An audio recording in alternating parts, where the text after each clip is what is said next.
Bismillahirrahmanirrahim. Assalamualaikum warahmatullahi wabarakatuh. Mencintai Rasulullah seutuhnya, kita sebagai umat Islam telah ditetapkan untuk mengucapkan dua kalimat syahadat. Kalaupun ada orang ingin masuk Islam, tidak sah Islamnya. Seorang sebelum dia mengucapkan dua kalimat syahadat tidak disebut sebagai Muslim. Itu akidah. Dua kalimat syahadat ini harus kita pahami betul, bahwa kata Ibnu Qayyim rahimahullah, seorang ketika mengucapkan dua kalimat syahadat, maka dia menyatakan dua hijrah, dua sikap perpindahan secara totalitas. Asyhadu an la ilaha illallah, dia hijrahkan dirinya, dia hijrahkan kalbunya, dia hijrahkan pikirannya, dia hijrahkan semua kehidupannya untuk tunduk kepada Allah, yakin hanya kepada Allah dan mengikuti syariat Allah. Kalau kalimat syahadatnya tidak sampai kepada ketertundukan seperti itu, maka dia belum muslim. Dalam surat Al-Hujurat ayat 14 Allah katakan, qalatil a'rabu amanna qul lam tu'minu walakin qulu aslamna walamma yadkhulul imanu fi qulubikum. Ada orang-orang Arab Badui mengatakan kami telah beriman. Kata Allah, belum, kalian baru berislam. Sampai imanmu itu masuk ke dalam dadamu itu, dengan tunduk kepada Allah dan menjalankan syariat Allah. Jangan kamu mati kecuali kamu dalam keadaan tunduk pasrah kepada Allah. Nah, poin yang kedua, wa asyhadu anna Muhammad Rasulullah. Ini akan kita bahas untuk menjadi kita ini sebagai pengikut Nabi Muhammad yang cinta kepada Rasulullah SAW seutuhnya. Bukan hanya klaim, bukan hanya semangat pernyataan, tapi betul-betul dalam kenyataan. Wa asyhadu anna Muhammad Rasulullah itu mengandung tiga hal. Ya, tasdiqu ma akhbar, membenarkan semua yang diajarkan oleh Rasulullah, baik yang lalu maupun yang akan datang. Barakallahu saya sekalian. Jadi apa saja yang diajarkan oleh Rasulullah, ambil, terima. Yang kata Allah dalam surat Al-Hasyr ayat 7, wa ma atakumur rasulu fakhuduhu wa ma nahakum anhu fantahu. Apa saja yang diajarkan oleh Rasulullah, yang diperintahkan oleh Rasulullah, kamu ambil. Apa saja dilarang, kamu tinggalkan. Barakallahu, karena itu saya sekalian, ada riwayat tentang Abdullah bin Amr bin Al-As radhiyallahu anhu, sahabat Nabi ini selalu mencatat yang diomongkan Nabi selain Al-Quran. Kemudian dia diprotes oleh kawan-kawannya, kamu ini ngapain harus mencatat semua omongan Nabi? Nabi itu kan manusia biasa, kata teman-temannya. Maka berita itu disampaikan kepada Rasulullah SAW oleh Abdullah bin Amr bin Al-As. Ya, ada orang-orang mengatakan begini, wahai Rasulullah. Maka Nabi mengatakan, uktubu anni fa innahu la yakhruj min fami illa al-haq. Tulis yang keluar dari mulutku, kata Nabi. Tidak keluar dari mulutku kecuali kebenaran. Sallallahu alaihi wasallam. Makanya kumpulan riwayat-riwayat Abdullah bin Amr al-As itu bisa kita dapatkan dalam Musnad Imam Ahmad. Disebut dengan as-sahifah as-sahihah. Kumpulan hadis-hadis sahih yang langsung dari Rasulullah SAW. Di sana ada sanad, di sana ada matan. Tidak ada ilmu di dalam kehidupan umat manusia seperti ilmu hadis. Ya, karena sanad itu harus mengecek orang per orang, satu persatu, bagaimana karakternya, bagaimana perilakunya, bagaimana ibadahnya, bagaimana hubungan dengan manusia, dan apakah ketemu dengan rangkaian transmisi berikutnya sampai Nabi SAW. Itu dicek semua. Makanya orang-orang kafir Barat itu kagum dengan ilmu Islam ini, terutama dari segi sanad. Jadi apa yang terbukti dari kehidupan Nabi SAW saat beliau hidup itu semua dicatat. Bahkan ditemukan ada 6 catatan kehidupan Nabi SAW. Nah, ini yang perlu untuk kita dalami kalau kita ingin memahami tentang Rasulullah seutuhnya. Yang pertama, mempelajari tentang sirah nabawiyah, kronologis kehidupan Nabi dari lahir sampai wafat. Dan itu para ulama mempelajari itu sampai puluhan kali. Karena Ibnu Al-Aquli judulnya Awsafur Rasulullah SAW, sifat-sifat Rasulullah. Gerakan semua dicatat. Luar biasa. Jadi itu kronologis kehidupan Rasulullah dari lahir sampai wafat. Yang kedua, dipelajari tentang keutamaan Rasulullah itu apa saja. Makanya Nabi beda dengan Rasul-Rasul yang lainnya. Ya, kalau Rasul-Rasul lain itu diutus oleh Allah untuk kaumnya saja. Tapi Nabi Muhammad, Allah katakan, "Wa ma arsalnaka illa rahmatan lil alamin." Tidak kami utus untuk Muhammad kecuali untuk semua rahmat alam semesta. Ya, keutamaan Nabi ini banyak sekali.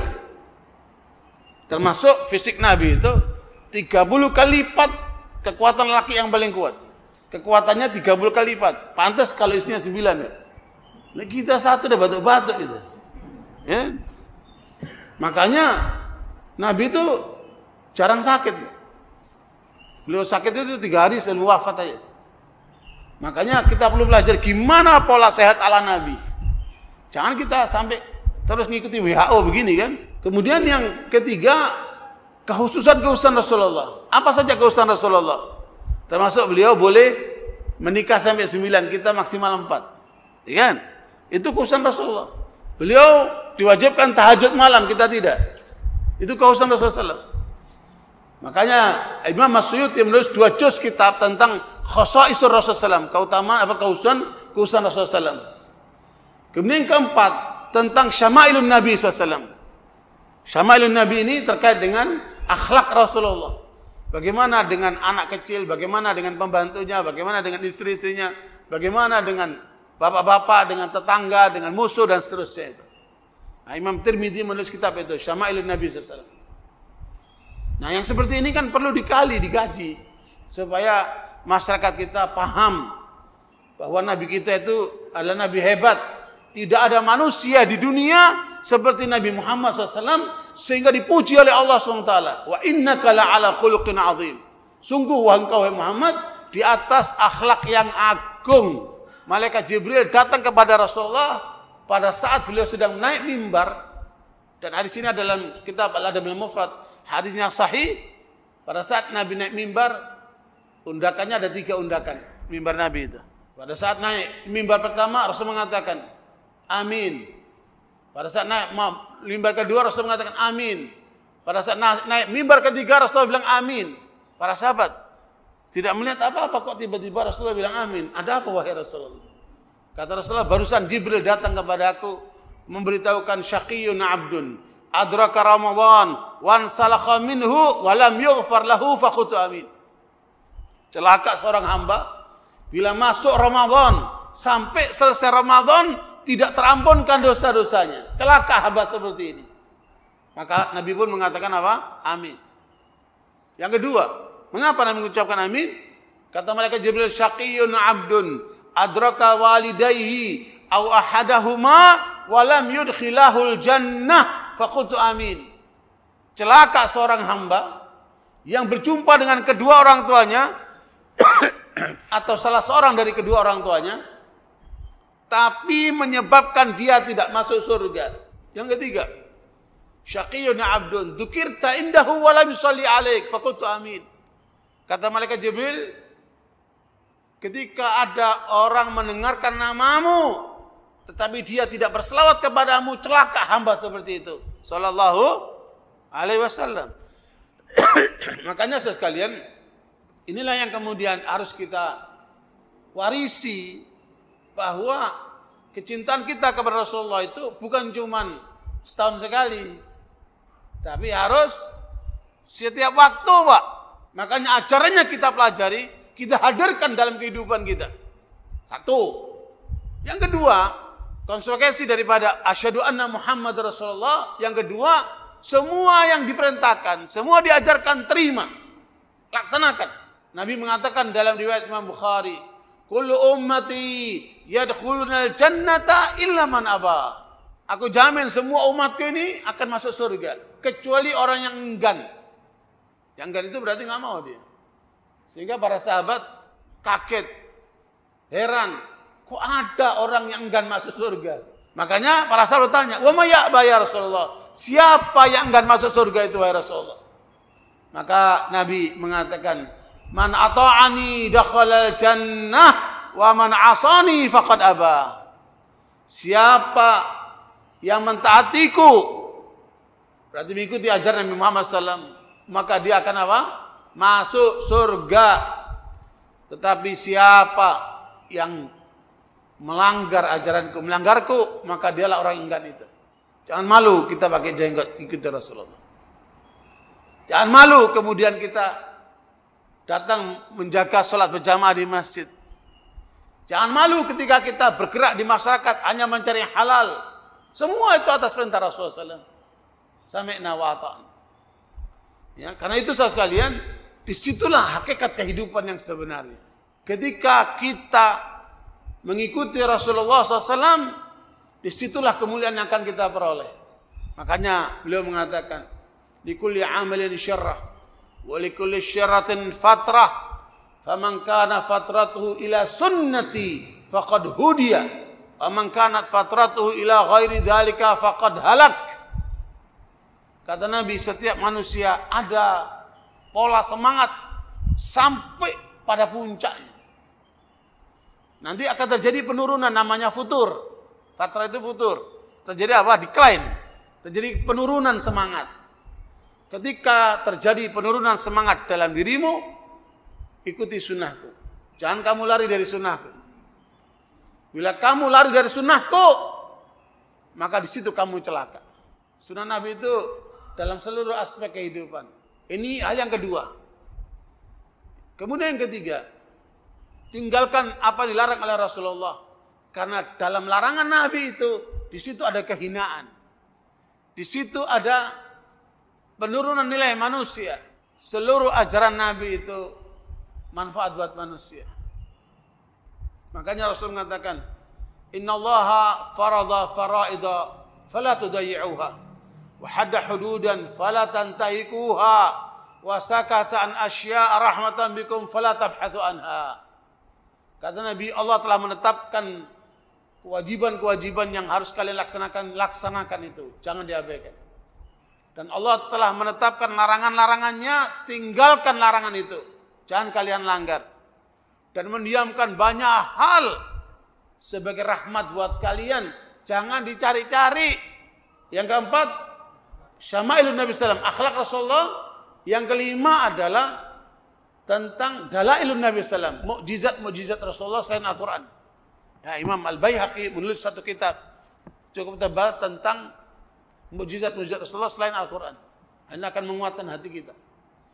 Kemudian yang keenam tentang apa? Peperangan Rasulullah, ghazawatun Nabi SAW. Ini terutama untuk kaum militer ya. Bapak-bapak yang punya background militer, ya itu silakan pelajari bagaimana pola perangnya Rasulullah SAW. Jenderal-jenderal dulu itu soleh-soleh, Pak. Ya, termasuk Jenderal Sudirman, Hanasution, itu jenderal-jenderal soleh-soleh, Pak. Karena apa? Mereka menghayati Islam. Mereka menghayati Nabinya Muhammad SAW. Dan mereka mengikuti jejaknya.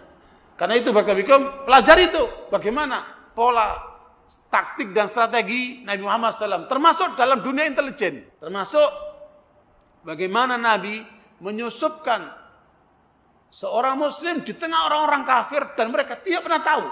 Ya, Nabi pun tidak memberitahukan siapapun. Siapa itu? Pamannya sendiri, Abbas radhiyallahu anhu masuk Islam dan Nabi memerintahkan dia, kamu tetap tinggal sama orang kafir di Mekah dan kamu sembunyikan Islam. Kemudian apa saja yang kamu temukan dalam kehidupan mereka sampaikan kepada. Dan saya berkesimpulan rusaknya umat Islam karena tidak paham intelijen. Disusupi dari dalam, dirusak dari dalam, diadu di sana sini. Itu semua kerja intelijen. Makanya umat Islam jangan apa? Jangan buta intelijen.